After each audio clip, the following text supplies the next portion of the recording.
You're just trying to put a Band-Aid on something you can't put a Band-Aid on. And you're going to attract somebody with the same closed heart that you have. I never slowed down to do the work until after.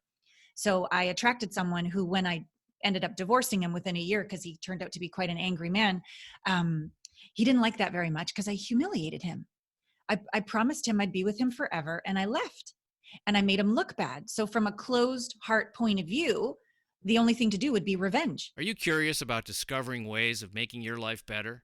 Then welcome to my podcast. I'm Bob Nickman, and this is The Exploding Human.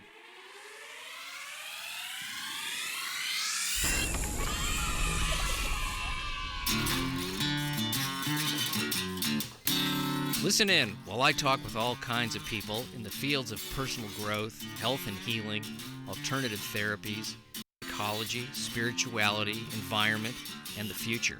I'm looking for those answers that make life better for everyone. You'll meet cutting-edge practitioners, doctors, artists, filmmakers, business people, and those who have overcome challenges. The brave, the curious, anyone who is out there helping us humans to explore, expand, and explode. Hi, thanks for listening to The Exploding Human. This is Bob Nickman, and you just heard Allana Pratt, today's guest, who is an intimacy expert, and more about that in a second here. I just want to thank you guys for coming to The Exploding Human show. If you've not listened to it before, welcome, and if you have, I'm glad you're back. I really appreciate it. And I want to just say that I have a website that I would love for you to visit. I'm inviting you to come and check out the website, theexplodinghuman.com. That's TheExplodinghuman.com. Come and check it out. All my episodes are on there. I have pictures of my guests and synopses of the shows, a little bio about myself if you want to find anything out about me. I got a little information there. And I also have a donate button which directs you to Patreon, and you can donate to the show. Wow. $5, which is about $1.25 an episode. Not bad, right? For an hour or so of information about a topic you might be interested in. And so that would be great. And also, I just am starting a YouTube channel. So if I can get you to go to the Exploding Human with Bob Nickman on YouTube and subscribe, doesn't cost anything, just subscribe. When I get enough viewers, subscribers, I will start streaming the live videos of my interviews. So that'll be fun. It will be. So check that out, The Exploding Human with Bob Nickman on YouTube. Please subscribe. I appreciate that. And today's guest, once again, is Allana Pratt, who is an intimacy expert. And we have a great talk about all kinds of things that have to do with relationships. Her own trials and tribulations have informed a lot of her information and her studies, and she really knows her stuff. It was really a fun interview. She has been on a guest expert in the Huffington Post and People Magazine, Forbes, CBS and Fox. She's been on numerous talk shows. She has her own podcast and YouTube channel, and she is a very open, honest, and funny and fun and great person to talk to. She made the job of interviewing her absolutely easy and pleasurable. She was really great, and I learned a lot. I actually learned a lot. So I hope you do too, and if you're interested in the topic of intimacy, something that seems to be what all human beings want, or they think they want, some kind of intimate connection with other people and maybe even their work. It's not just intimacy with a romantic partner. We talk about all kinds of stuff, and let's go right into it. This is Allana Pratt. Good morning, good afternoon, good evening, depending on when people are listening to this. But thank you so much for having me on this show. Great to see you. Oh, sorry, I just interrupted you. I never do that. Oh, don't worry. So you are an intimacy expert. Yes. And I know that you've done a lot of television and radio, and you have seminars and workshops. But let's talk about something first. What Okay. is intimacy, and why am I so afraid of it? Yeah, that's such a great question to begin this off with. If we could imagine we were both naked right now, like physically naked, there's like this, you're going to see my wobbly parts, like literally my muffin top, but like emotionally, you're going to see my insecurities, right? So intimacy is when we have the courage to be real, honest, raw, transparent with another, which in my opinion, if I'm looking to you for my worth, my safety, my approval. Oh, can I swear on the show? Yeah, Okay, sure. I'm fucked, right? Because I can't control you. And so the beauty of truly having an intimate relationship that's healthy is when I don't need your approval of me to be naked, emotionally, physically, etc., because I've come home to myself. I've learned to love my wobbly parts, my insecure parts, as much as my triumphant, confident parts. And I can just be 100% present with you. And I don't have to be 3 steps ahead trying to look good, do it right, make you like me. I can just be here. And I think that's really what all of us crave at the end of the day, really being seen and understood for exactly who we are, not rejected whatsoever, and just accepted. And so I love intimacy as an inside job, and then what that can bring to intimate relationships, what that can even bring to our relationships with our kids, our clients. Like our whole life is one big relationship, right? So that's my happy place, going deep with intimacy on the inside to create it even better on the outside. So it's really about, and I think I am going to agree with this, that the real job is to work on yourself, Yeah. and then energetically, internally, you're going to change, and you're going to attract people of like vibration. That's well said. And can I just say, it's really like sexy when you like touch your bald head. Oh, thank you. Just like kind of distracted me for a second there. I'm like, that's really sexy. um, yes. So when we want to be real with another, if we can't just rest on the inside, we can't allow another to rest with us. But like, I'm sure you know those people that like are really nervous and they can't, be with you, and their eyes are darting around. It doesn't make us feel safe or relaxed. But when another can just be, here I am, the good, the bad, the ugly, something in us is like, if they don't judge them, I don't think they're going to judge me. Oh, there's this exhale that happens, and a deeper connection happens. And to me, that's where the collective genius arises, where there's you and me, like, but the whole is greater than the sum of the parts. Something magic from the collective genius arises when two people can just be together. Whether it's a conversation over coffee, a podcast like this, whether it's making love, whether you actually even the person you're talking to is not a person, but your business, your purpose. You can even have an intimate relationship with your mission, vision, and purpose on this planet. Like relationships go inside and outside. That's really an interesting way to look at it, because when I was I was thinking about, I'm looking down because I'm really thinking here for a second. Oh, think hard. Don't Um, take your time. well, I've lost some loved ones in the last 5 years, quite a few. Oh, I'm sorry. And well, it's, mostly it's my parents who were in their 90s. So it's, Got it. They had a nice but long I life. was thinking about at the end of their life, what was really there. And it was just, I love you. That was all it was. Mm, That was the only thing left. None of this other stuff mattered. We weren't afraid to say that, which was great.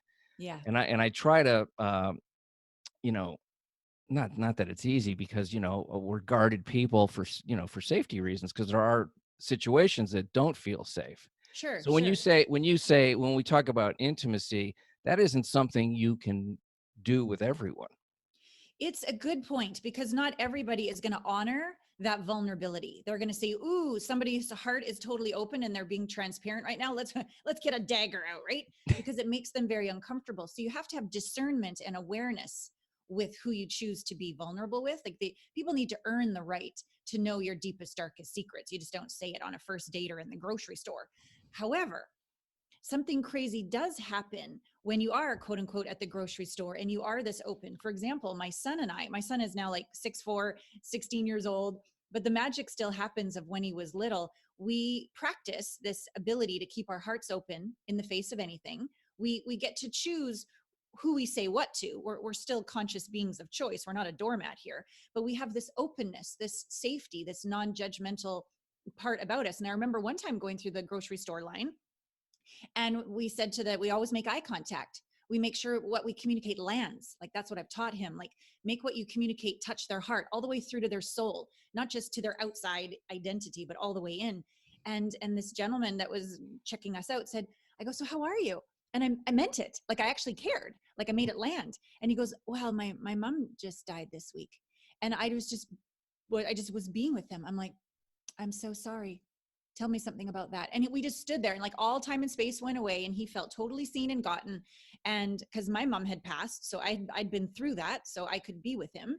And then we left, we wished him well and left. And my son's name's Gabriel. He's like, God, Mom, why is it that people tell you everything? Everywhere you go, Mom, people tell you everything.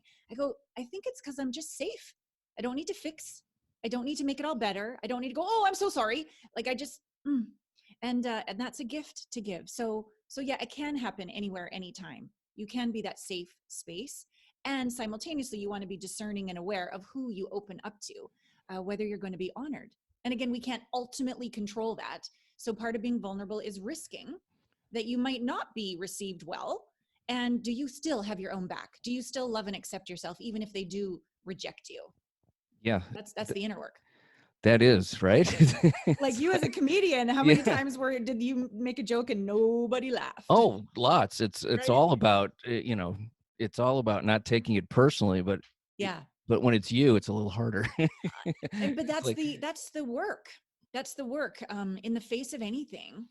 Like, I remember, I don't know how much of my story you know, but there was a long custody battle. yeah, And I saw that, and that was gonna be my next thing. So oh, look at that. I'm let's reading your talk about your mind. background, because this was really really intense. It's a video on Allana's website. People who are listening, it's Allana with 2 L's, Pratt, Pratt.com, and you should go check it out and watch this video, because she really explains Mm. how she arrived at doing this work. So tell us Mm. now, though, because Well, thank you for doing your homework. I'm so glad that that you watched that. Yeah, so there was a 12-year custody battle, basically, when I met my second husband. So my first husband, I was kind of this insecure damsel in distress. And in all honesty, I hadn't done much personal growth work. I just wanted to, like, be saved. He was tall, dark, and handsome, a multimillionaire, a lovely man. And so it looked good on the outside, but when the depth started to evolve on the inside, there wasn't much depth to evolve. It was kind of like a surface relationship. So that one completed, but no harm, no foul. I learned that, I created that. And so when I went for my second marriage, I didn't really want to do the work. I just sort of did the outside work again. Well, if I was a damsel in distress before, and now I'm going to be a badass woman, kind of masculine energy. I'm going to make this happen. I'm going to, push. And so I just found a very charismatic man, but it was during the time my mom was dying. So my heart was very closed. I was afraid of the pain of losing her. And so one closed heart would attract what? Another closed heart, right? And so I just wanted a man and a baby, so I didn't have to feel the pain of my mom. I know that wasn't maybe what I was consciously choosing. Like, I did love him. I did want it to last forever, like all of that on the outside. But the inside, I never slowed down to have that intimate relationship with myself, to go, hey, you're just trying to put a Band-Aid on something you can't put a Band-Aid on. And you're going to attract somebody with the same closed heart that you have. I never slowed down to do the work until after. So I attracted someone who, when I ended up divorcing him within a year, because he turned out to be quite an angry man, he didn't like that very much, because I humiliated him. I promised him I'd be with him forever, and I left. And I made him look bad. So from a closed heart point of view, the only thing to do would be revenge. So I don't condone his behaviors, but I completely understand them and forgive him. It was a long ass custody battle. To take our child away from me was the only way he would feel better inside, from the wound, right, of being humiliated. Wow. Yeah. So I've done a lot of inner work to forgive him for that and understand that. And from his point of view, he had every right to feel the way he felt. But anyways, that battle resulted in even my son turning against me for a period of time, and all of that external, oh, look, I look good enough to the world. Like, it all went away. The court didn't believe me. My family didn't believe me. Some friends turned against me. And then even my son, which was such a gift, because people pleaser Allana no longer had anything on the outside in to have my worth. The only place left to look was the inside. And so that's when the inner work started. Like, if my son never calls me again, I love and accept myself. If everybody opts out of my Facebook because they figure out I'm an intimacy expert with a horrible closet full of skeletons, I love and accept myself. If this job that I've had for 20 years of being a coach, nobody hires me anymore and I have to work at Starbucks, I love and accept myself. Like, every worst case scenario I sat in, and I love and accept myself. And then that's when the magic happens to all of us, when we can forgive ourselves and come home to ourselves. We're no longer resisting on the inside, so we no longer resist on the outside. And my son called. My son called like 6 months later, and he goes, I didn't understand why I knew this was the solution, but Mom, Dad stopped taking you to court. I have peace, and this is my way of protecting you. Just let me live with Dad. This is the way. Oh, right? Wow. That's wise little incredible. guy. Yeah, I was going to say the wisdom of that is, but it's like on a level of intimacy and of love that he knew that. Obviously, I don't even know if that was an intellectual thing. I just touched my bald head again. It was. Thank you. Just keep throwing that in from time to time. It's all good. He admitted in initially it wasn't intellectual, but it was intuitive, which is what happens when we can live with our heart open, is we can hear our intuition. We can hear the field, God, the universe. It can co-create with us. But when our hearts are closed, we can't. We only have our spinning mind of doubt and hesitancy and fear to try to find some solution, which is always the worst case solution, right? Mm-hmm. So he gets it. And now that he's 16, like, we spent all day yesterday together, because he still lives with his dad. And for years, it's had to be secretive. Like, we would just talk on Zoom. That was it. And he'd say he was going to hang out with George or Bill, but really he was hanging out with me. And he'd come home with like new clothes and a new computer. And he's like, so George was really generous with you today. And he'd make up some excuse, right? Because just my name was enough to make hell break loose at his father's house. But over time, everybody's grown. Everybody's learning to forgive. I still haven't talked to my ex in, I don't know, 5 years or something. But just yesterday, I spent the day with my son, and he told his dad, hey, I can do this secretively, or I can tell you where I am. Choose. But I'm seeing my mom. I love my mom. And so things are beginning to calm down and shift even more. Yeah, it's beautiful. Well, I'm happy to hear that. Thank you. Yeah. Thank you. Yeah, that's really, what kind of work did you actually do to arrive at this place to change? I know you were sort of up against the wall with, all these things falling apart. Yeah. But was there specific work that you did? Absolutely. One of the things I believe in as a coach is it is out of integrity for me to coach another if I don't have somebody coaching me, because I can see another's blind spots, but I can't see my own to save my life, right? So I've always had 2 to 3 coaches at any time, spiritual, business, health, whatever, so that I can be my A game for my clients, and I can be vulnerable and always be an eternal student. So at the time where all of this shit hit the fan, one of my coaches from 10 years ago, and this is the cool stuff, intuitively got a hit. How's Allana doing? Not very well. So he's like, he's very, very like a guru of consciousness and a very savvy businessman. And he said, your ex is you and you are your ex. And I'm like, no, he's the devil and I'm an angel. And so I couldn't acknowledge, because everything on the inside, this is science 101, right? Like quantum physics 101, everything on the inside will be holographically projected on the outside. If I have an anger issue that I don't want to deal with, I will attract angry people. If I'm ashamed of my body, I will attract people who will judge my body. It's all a reflection, right? So if we want to become more brave, we attract situations that are crappy that make us be courageous, right? Like if we want to say, I would like love, anything that's not love is going to flush up, kick you in the ass so that you can choose to be love. So he was showing me that my ex was me. Not fun. But that's where I began to look, where am I, that which I blame?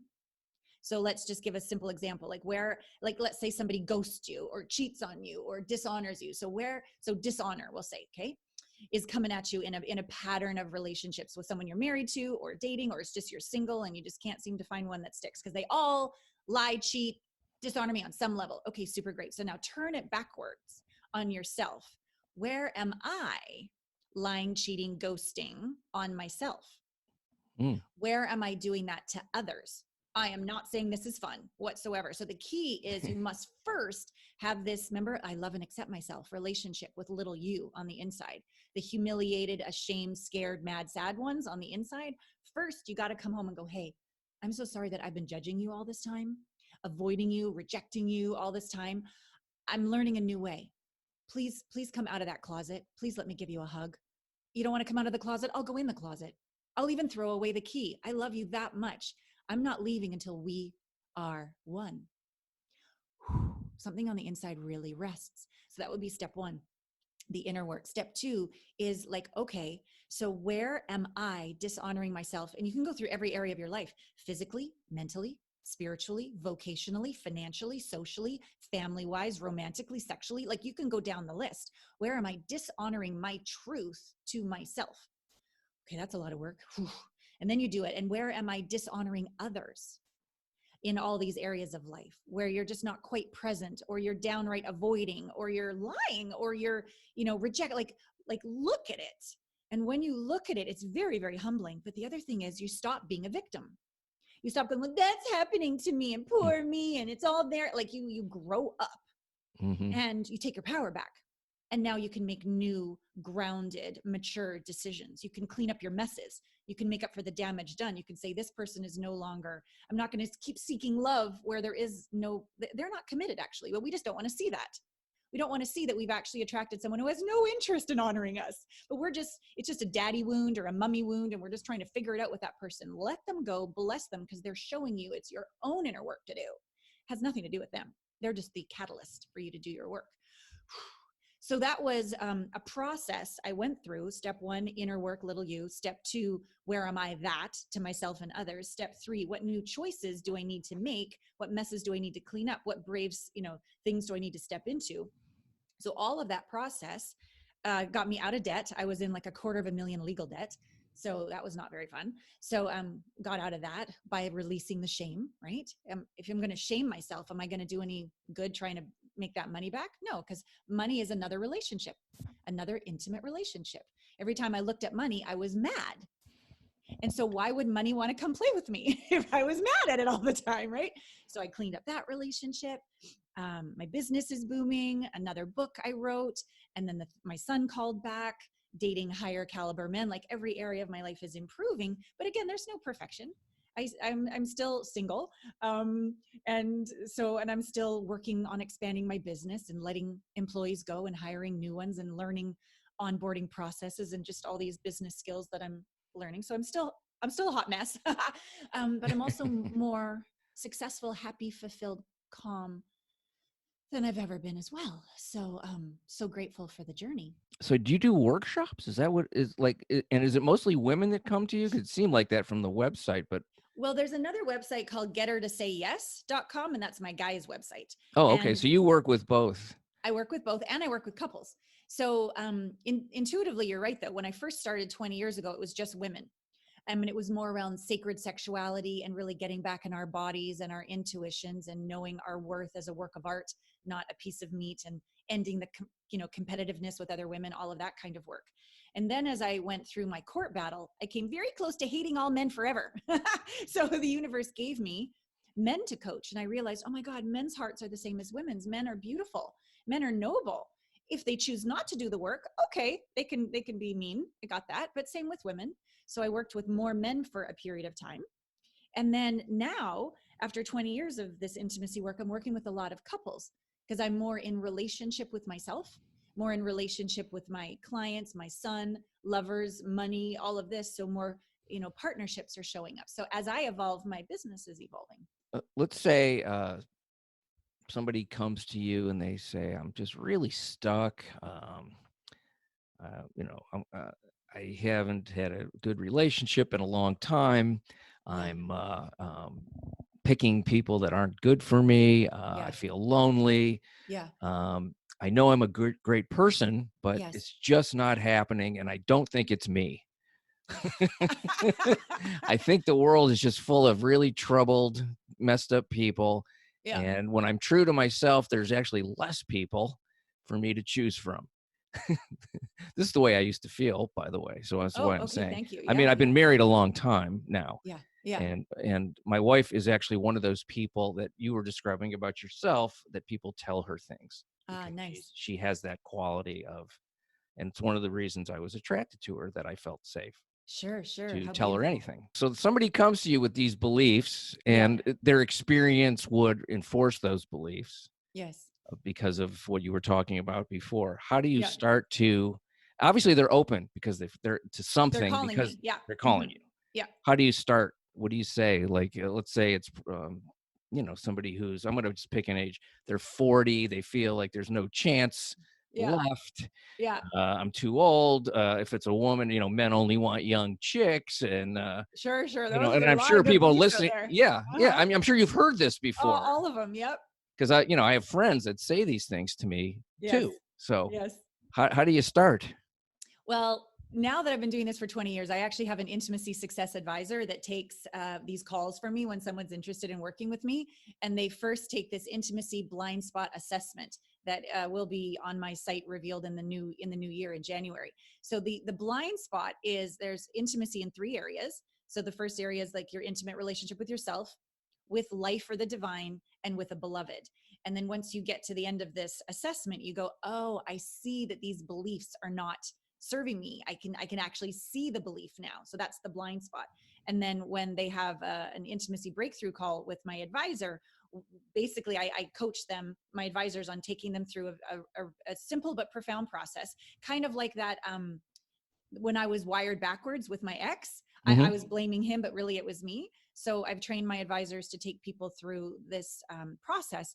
And basically, we, instead of going, well, you should believe this instead, or this would be a much healthier belief. Like, we all know that, right? But none of us choose it. We all know how to lose weight, but we just don't do it. So we take the opposite approach and go, so tell me how that belief's working for you. Like, Yeah. why are you getting such great results from, I'm single and I'm lonely. No. Let's really have a look. Why do you love that belief? How's it actually serving you? What's the gift in it? And when they start to go, oh, I never have to risk. Oh, I get to blame and stay alone and quote unquote safe. Oh, I don't have to do any inner work and forgive myself or my ex. Oh, I get to, and they see all the ways. And again, we take them through every physical, mental, spiritual, vocational, financial. Oh, I don't have to actually put myself out there and do my credit card consolidation and actually show up and give my gifts to the world and be wealthy, because I wouldn't have my story anymore, right? Like we take them through why it's really actually working for them, which is really gross, but really empowering, because we take a victim and we turn them into someone who takes their power back and take the action. So we solve a problem right out of the gate. You're like, oh, I'm actually creating it exactly as it is because it's keeping me safe on some level. And then we're like, great. So if you're part 2, if you're, and now you see that you're doing this, and the whole thing is based on you seeking your safety and worth on the outside. If you didn't care if people rejected you, if you didn't care if they didn't want to buy your book or have a date with you or whatever, if you didn't care, I mean, you prefer, of course, but you really don't derive your worth on that anymore. And your worth is all on the inside out. Your safety's on the inside out. Your security, your approval, your appreciation, your home. Like, there's so much cherishing and treasuring of you, hot mess, magnificent, all parts of you on the inside. Can you see that you would have the capacity to have this bravery and this courage to live your best life and die with no regrets? Can you see that? They're like, yeah, great. Would you like me to help you with that? so that's what we do. We do that with a home study program, group. We have an inner circle. We have VIPs. If a marriage is really on the brink, I can go right in and do intensive work. Like, wherever people are, I've got the solution for them. But the first idea is to give them their power back. Now, I'm not going to convince you to live a great life. You got to choose that. I'm not going to grovel and try to convince you that you're good enough. You got to be willing to go, I'm willing to do the work. Thank you for showing me my blind spot. And now let's do the work in a community where all of us have invested the same amount of time, energy, money to do the work. So you're like, wow. And now I'm practicing being vulnerable around other conscious people willing to do the work. And we all rise like the tide together. And we all laugh at our wobbles and we all celebrate our triumphs. And it's amazing. Like, some people have been in my group program for like over a decade. And they're like, Allana, they say to me like, why? I'm like, well, it's basically one of the only places on the planet that'll never be judged, always be unconditionally loved. They can swear, they can cry, they can be inspired by everybody else on the call. They can remember who they are, and it just uplifts the rest of their week. The idea of feeling safe is seems to me to be the thing, The because key. yeah, because if if you move through the world, which we all do, guarded Yeah. with certain things in place to protect. I always used sarcasm. That was my weapon of choice. Nice. A little passive aggressive here and there. Yeah, or just outright aggressive. Okay. And keep people off guard, make them uncomfortable so you can control the situation and not Oh my be God. hurt. Thank you for your honesty. Yeah. And I have to admit, there's a part of that I enjoyed because it's power. It's fake power. It's not real. I think it is power. I think it's just maybe the misuse of it. It is a misuse. and then what I saw, people are actually, I can see, because I think most communication, more communication is nonverbal than verbal to me. Well said. Yeah. And you feel and I would feel like this person is guarded around me. Yeah. They like me well enough, but they're not sure when the dagger's going to come out. Correct. And I realized that I was doing that way too much. And I had heard a tape of somebody talking about sarcasm. He goes, I used to say, well, yeah, it's a little mean, but it's really funny. He goes, the truth is, it's a lot mean and only a little funny. Yeah, it's only funny to you. Yeah. Yeah. Right. Not funny to other people who just got slayed. Yeah. And I started to see that it bothered me when other people did it, when I was the object of it. Right. And it was a real tough thing for me to because I had learned it really young and it worked for me. Sure. And I try to look at these things, these flaws or these misuse of natural instincts. Areas of opportunity. Yes. But they were survival tools that Totally. I say, well, do I really need this anymore? Because maybe I don't. Let's see what happens. And it was scary to drop these habits because it hurts sometimes, when you don't want to fire back at somebody necessarily, or maybe what they're saying isn't what what the intent you think it is. Right. I call that sitting in the fire. Yeah. Yeah. Yeah. I call it squirming. Well, squirming in the fire, sitting in the fire, puking in the fire, whatever. But this is what cultivates resilience. This is what cultivates bravery. When you can stay in the fire with your little you can breathe through your heart, which is literally scientifically proven to bring us back into coherence, harmony, and alignment, right? If we can if we can visualize little you in our heart, so we have to do 4 elements: image, thought, emotion, body sensation. So in that moment of rejection, so here you are, and you're not willing to kill people off anymore, and you're willing to be the kind, noble, badass, or radiant goddess that you choose to be. And there you are, heart open, and something doesn't go according to plan. Notice, you were attached to the result, let go of that. You were seeking approval or safety on the outside, let go of that. And then visualize little you inside your heart. Literally breathe through your heart. Think, I got you, little guy or little gal. You can even say 5, 4, 3, 2, 1, which is helping you to stay in your prefrontal cortex. As you breathe through your heart, 5, 4, 3, 2, 1, I got you, little guy. Sometimes if it's appropriate, you can put your hand on your heart, which also helps. And then feel, not think or see, feel appreciation for this little one that you just held. Appreciating, hey, I love and accept you even now, even if they rejected you. So feeling gratitude for the little one, appreciation, compassion, empathy, kindness, love for the little one inside. And then really feel, as you expand that feeling of appreciation, feel it, choose to expand it through your whole body. So you feel the body sensation of warmth, expansiveness, lightness, kindness, maybe tingles. If you get all 4 elements, and this takes practice because they just said something mean and you really want to kill them off, right? It's that pause in the middle. That's where our spiritual growth is. In that moment, 4 elements. Okay, image, little you, thought, I got you, little one. Breathe through your heart, feel appreciation, expand it through your body, tingles. That over and over and over creates, you're in charge. No circumstance has power over me. I am not a victim. I am a choice. I am a conscious being of choice. And I am home inside of my heart, and I am cultivating resilience, safety, security. And you breathe 3, 4, 5, 6 breaths, you're actually going to feel pretty good. You're going to be like, hey, I got this. I can get through this. Wow, that's a great tool, and I'm sure that's what you teach in your Is workshop. what I was. Is it a Sorry. workshop that you do, or I know you do Oh, individual private thank you. stuff, but you also do a workshop? I feel like maybe you're the universe talking to me, because in general, I don't do workshops. I don't believe like one weekend is going to change somebody's life forever. And I want lasting change, not just improvement. Like that's one of the things I don't really like about the metaphysical world is you get people all hyped up and then you set them out to the sharks. Yeah. It's not nice. Yeah. So even though people might want the quick fix, I'm just a really honest chick where I don't believe a workshop just alone works. So I'm like, stay with me for a year. I know that might sound like a long time, but whether you're in my group program or my privates or my inner circles, like give me a year of how many decades have we been on the planet? Come on. And you want the rest of your life to work? Come on, give me a year. Because there is a rewiring of your central nervous system. There is a practicing of what I just went through. There is a building of skills. There are so many communication skills with self. There's so much emotional trauma trigger integration that I do through all sorts of processes I've been trained in. Just last year, I invested $40K in 2 more certifications. So I'm always learning the most cutting edge brain science and equilibration and quantum psychology processes, because we can work with so much faster now that we understand the brain, that we have this ancient wisdom that's always been right. Mix it with some brain science into these new processes, we can get through stuff really quickly. But again, it's going to take some time to make it last. And we also want to celebrate your results together as well.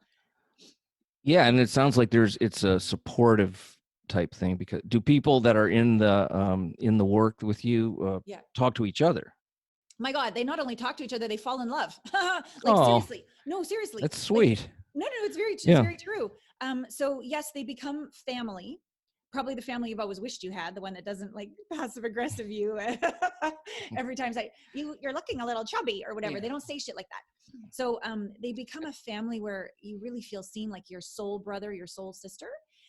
Friendships, and also people have fallen in love. That after watching another take responsibility, no longer blame their ex, do their work from their divorce, be brave, transparent, and you watch somebody, wow, they're really doing their work. They're not just wanting the quick fix. And then we do workshops in the inner circle. I do retreat, I call them retreats. So in the year inner circle program, we do 2 retreats a year. And that's like the exponential growth when you actually have someone right in front of you and me in a community doing these different processes, being out in nature, dancing on party buses, singing karaoke. Like you think that's not a spiritual practice, but yeah, it's brave to get up and sing in front of people. So yeah, that's what happened last year. Mary Beth and Stephen had a very, very profound process with Stephen. He had a really shitty, I won't go into the details, life growing up with his mom, who was an alcoholic, and he'd never been safe around the feminine. And he was very, very brilliant man. So he could overuse his mind for everything. And so we were at the retreat and he said one morning, we sort of do a check-in every morning, and he goes, I'm not getting it. I'm not feeling it. And I had this impetus to do something I normally have only done with women in the past. And I said, okay, Stephen, I'm going to do this process with you. Please, are you open for it? Yes. So he sat on an ottoman and I sat behind him. So his back was against me. So I wrapped my arms around him. I said, may I touch your heart? Yes. Okay, great. And then I just said, lean back into me as if I'm the mom you never had, as if I'm the divine feminine herself. Oh, it almost makes me cry right now thinking about it. Because he rested into me and I could feel my hands melting into his body. I could feel him relaxing. It was a healing. It was a somatic, loving healing with a mentor he trusted and a community that he built trust with that couldn't have happened another way. And then after he was breathing for a bit and tears coming down and everyone was like friggin' moved, I said, you get to choose what comes in and what doesn't. You're still in charge. So I'm going to ask everybody in the group to say, the magnificence I see in you is, the grandeur I see in you is. And slowly, like waves of the ocean, people said the truth to him. And I said, and you get to choose to let it in. And he started to let it in. It was a transformation of this man's life. There was color in his cheeks again. He could feel. He goes, oh, this is feeling. I can feel. It's different than thinking. I'm like, yeah. And then this beautiful heart-mind unity can happen. This is when normally when we're scared, we just go to our mind, strategize. But that's not That doesn't come from the divine. That doesn't come from your intuition, your higher self, your truth, your soul. It's just a strategy. But when you can really feel your heart, it's quieter. It's a whisper. But then when it first aligns second with your mind, there's a harmony that happens. Because we do want to use your skill set that you've developed, your talents, your gifts, your genius, right? But we want it sourced in love and truth. And he could feel this unity inside him. And he started to just know. See, in the brain, you have to think. It takes a few minutes or seconds, right? The heart is like instant. Science even proves that there's a field around the heart that's 3 feet wide, but only a field around the brain that's an inch. Hello. Okay, so what is more intelligent? The heart. The heart knows, sends a signal to the brain. Then the brain sends a signal to the body. Oh, that's my gut intuitive feeling. Where does it all start? In the heart. It's been proven. And so his heart was now open, and it could then tell the brain, and then he could make intuitive choices, wiser choices. A couple days later in the retreat, he talks to Mary Beth, and he's going to say that he's liked her for a long time. And he's going to send her an email. He's like, no, I have access to bravery. What is going on? I am feeling courageous. What is going on? So he got up one morning and read her this poem that he wrote the night before. And she had been feeling the same thing as they'd been watching each other over the past year. And now they've been together for a year. What don't men know about women, and what don't women know about men? Because it's always, it's the eternal kind of I don't get what's going on with her. I don't get what's going on with him. Yeah. What are we missing a lot of the time? I mean, I know we're very different creatures. I believe in equality, but we're different. Yes. So that's not the issue to me. It's like, how do I always say, I go, I was talking to this woman, and I said, I get the feeling you don't think because your husband can't read your mind, you don't think he loves you as much as he should. Right. And she goes, yeah. I said, well, that's impossible. People can't read each other's minds. And she goes, well, yes, they can. He should be able to do that. Yeah. That was one thing. And it's just, I just really think that we're very different creatures. And I've learned a lot being married for a long time, but I still am confused by the way women think and how they don't quite get the way I think. Thank you. So I'll answer this in 2 ways. One, in a ways that I believe we're totally the same, and one that I do believe we're different. So the first place, which is why intimacy to me is the most important topic and relationship you can ever have. I think it's the building block of our self-realization and the core relationship for every relationship to work. I really do. And so the area that we're the same is that if our hearts are wounded, and if we're seeking safety and approval on the outside, which means we're only coming from our mind, we are going to be skeptical, hesitant, kill before we're killed. We're going to go to fight or flight or freeze in our reptilian brain. We're going to bring our worst self to a relationship. That's not gender specific. That's human. Yes. And the opposite is true when we do our work to be in our healed heart. When we do that exercise I was taking us through, and we're actually breathing and thinking of appreciation and all the visualizations and the rest of it, and we literally and we can measure this. Heart math has an inner balance. You can hook up to your ear and your phone, and you can measure your coherence. You can practice being in your happy harmony place. And that's the place that's connected to your intelligence, not your reptilian brain, like your foresight, your, figuring out problems and abstract thinking. When you're in your heart resonating at this coherence, you think wise, but you also feel your intuition. You know what you know without knowing why you know what you know. And you literally connect to the field as well. So the universe, God, this non-local, beyond time and space intuition of the universe comes in. You're like, well, how do I know that? Like, who's about to call, right? You're like, well, I knew it was you. Like where did that come from? That's where it came from. So everybody doing that work can be more intuitive and more intelligent with the one they love. So on some level, he can't read her mind, but he can sense sad, mad, scared. He can sense something's going on to provide. So what she's asking for isn't unreasonable, but truly go pick up the garbage or take out the garbage, because maybe he can't read that. Leave the toilet seat down, whatever. But he can sense frustration, and he can, from an open heart, go, hey babe, hand on the small of the back, hand on her shoulder, connect, make it land with her eyes, slower breathing. Hey, how can I be there for you, babe? What do you need? He can do that. He might not know specifically. So So that is a way that both men and women, and when a woman is in her heart, she can feel what she can intuitively sense, or use her foresight, intelligent, abstract thinking to sense he's spinning in his head right now. He just needs a hug. He doesn't need me to talk at him. He doesn't need me to say, hey, we need to talk. He doesn't need that. He just needs my soft curves, my body. He needs a hug. See what I'm saying? So these are skill sets that aren't men or woman gender specific. They are just what one does when one lives in the heart, aligned. Difference wise, wired differently, I find that men, when they are trusted and respected first, and when a woman is connected with, relationship, safety first, when each of these are provided by the other as a gift, not an obligation, but as a true gift, because I love you, the bond of communication comes a lot faster. But if she's getting him without respecting and trusting him first, trying to get him to connect and make her feel safe, he's going to have this sort of sense of manipulation, or it doesn't quite work. And vice versa. Like in general, this trust and respect plus touch, sexual touch, tends to really bring a man into his nobility. And for her, if you go sex first before she's safe and connected with, she feels like a piece of meat. So those are, like, in general, the differences that if we could just honor and not try to be right or wrong, and I'm superior, you're inferior, and why do I always have to go first, and blah, blah. It's not fair. Life isn't fair. Get over it. Try to find the things that annoy me about my wife funny rather than annoying. Oh, that's another great angle. And what do you do with that humor? Just laugh at her? Or like, Well, I can't yeah. imagine that goes over very well. No, I try to bring her into the laughter. It's not. Invite her into Yeah. laughter. Nice. Yeah. That's Yeah. nice. Yeah. I mean, there's a lot of that kind of teasing that gets us through stuff when we're And yet I would annoying each other. I would imagine that humor sourced in passive aggressive sarcasm or sourced in heart compassion, I love you, is a very different humor.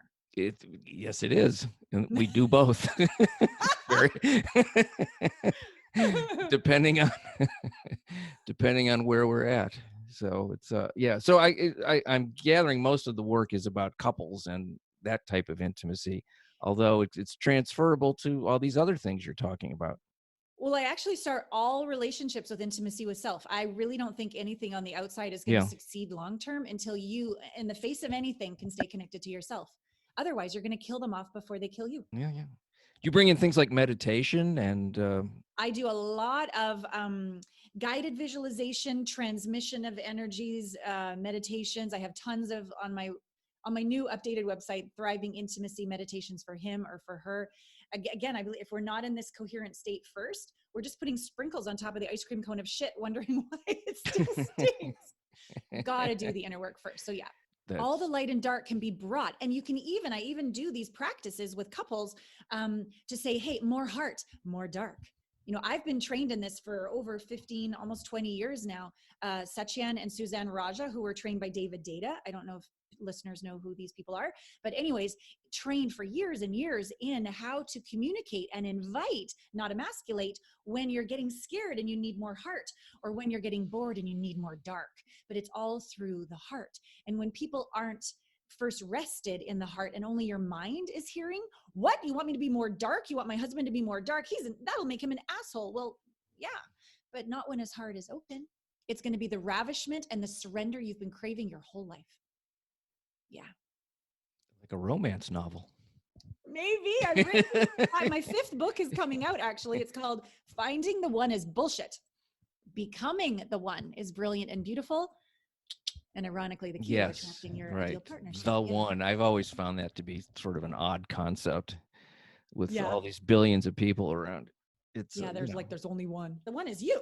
Becoming the one is brilliant and beautiful. And that's a scientifically proven vibration that will attract an ideal partner if you choose and put your one foot in front of the other and take actions. So if people want to find you, they can go to allanapratt.com. Yes. And any other way they can find you. Definitely go to my YouTube channel, which is Allana Pratt. There's over 5 million views and tons of videos of all that. Like, just search your question. There should be a video there. And if not, email me and I'll do one for you.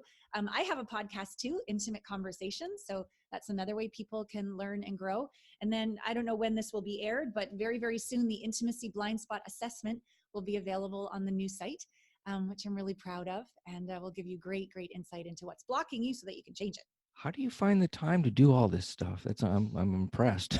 I'm an ever-ready bunny. I know you have a lot of energy. It's amazing. I'm like Thank YouTube you. podcast, your website, your groups. That's amazing. Thank you. When you live your purpose, there's so much energy flowing through you for humanity that it just fuels you. It keeps you going. In the end, what do we have? It's just relationships with other people. That's and love. That's about it. Yeah. I don't know what else. True. Yeah, I can't, I don't think you can take anything with you other than I think that you can take. And I don't know why I think that, but I think that's what it is. Well, that's the energy that we be. We never are born and never die. Our soul, it lives forever, and it's energy and it's a vibration. So yeah, my 50th party is coming up in 2 weeks, and I'm inviting some friends, and my gift that I'm asking for is like, just tell me a story of our favorite time together. Oh, it's going to make me feel good. It's going to enhance those memories. I'm going to live it again. I'm going to record it so I can listen to it on days when I forget.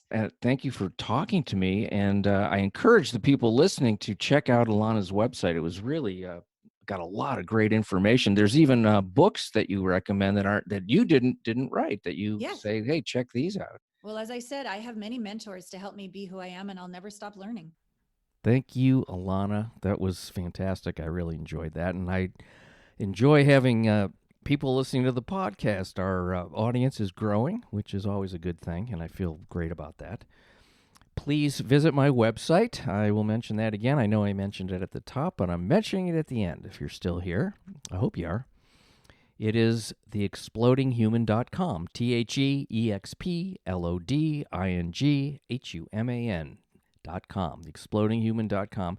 And please go to YouTube and subscribe to the YouTube channel, The Exploding Human with Bob Nickman. You can probably just type my name in there, and you'll go to the YouTube channel. And I'm hoping to be starting to stream video, live stream of some of these interviews I do. And if you are on the website, I would super appreciate hitting the donate button to go to Patreon and donate to the show. That would be awesome.